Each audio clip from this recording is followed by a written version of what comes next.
Donc je m'appelle Damien Valotto, j'ai 53 ans. Donc je suis installé avec deux autres associés sur la plaine de Luçon, en bordure du marais Poitevin. La surface globale est de 220 hectares en grande culture.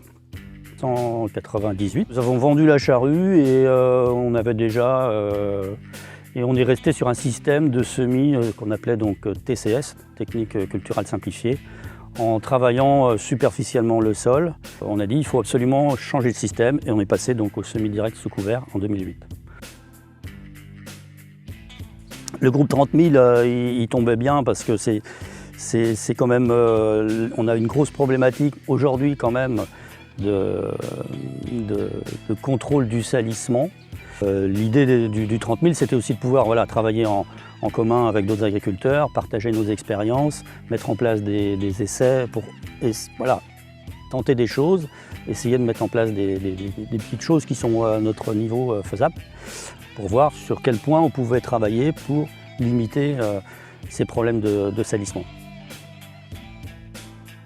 Au niveau de la pulvérisation, on essaye donc, on le fait déjà depuis pas mal d'années, même avant les 30 000, on a déjà beaucoup travaillé sur les réductions de doses.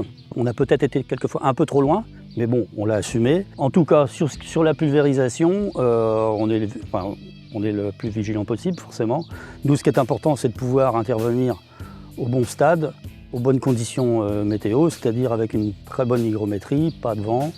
Et forcément, pour améliorer ça, on utilise, moi j'utilise donc quelques adjuvants, des mouillants, qui permettent justement de réduire les doses et de conserver une efficacité correcte du traitement. On a essayé de faire ce qu'on appelle le strip till végétal, c'est-à-dire mettre en place un couvert à l'automne pour pouvoir faire un semis de maïs au printemps.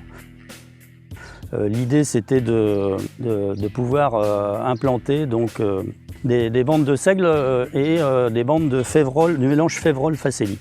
Alors on mettait donc la facélie-févrole dans la future ligne de semis de maïs et en interrang, tous les 80 cm, du seigle.